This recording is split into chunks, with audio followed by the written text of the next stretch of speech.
without leader, it wouldn't have come into existence. It's very important to have this leader finance support coming in. If you're involved in leader, you think about these principles all the time. For me, I think it's important not to talk about them in terms of bureaucracy and administration, because all of these leader principles, I think, reflect how life is in rural areas.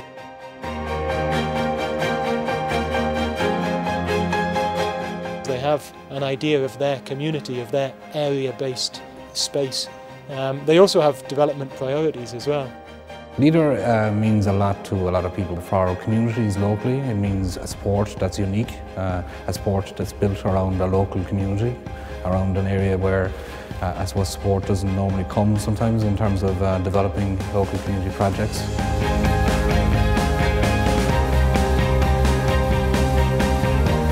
It is small scale, it is bottom up, it is sharing of information and know-how, and it is really inspiring each other.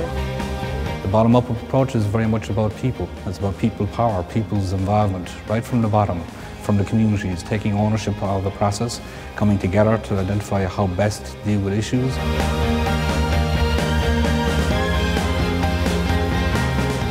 We have to have a connect with the people and give them a sense of their own value and worth in rebuilding the local industry and the local economy. And I think our role as LAGs is very much to kind of drive that energy.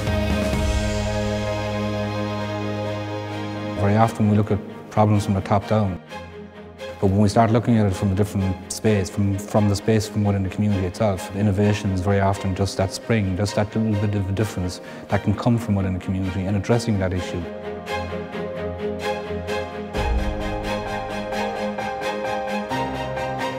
A community is not just one type of person. We're not just all working in the public sector or the private sector.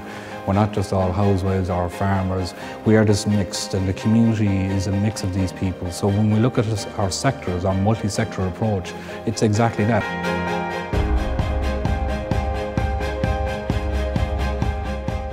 The target of network was to establish exchange of know-how, exchange of ideas to inspire each other.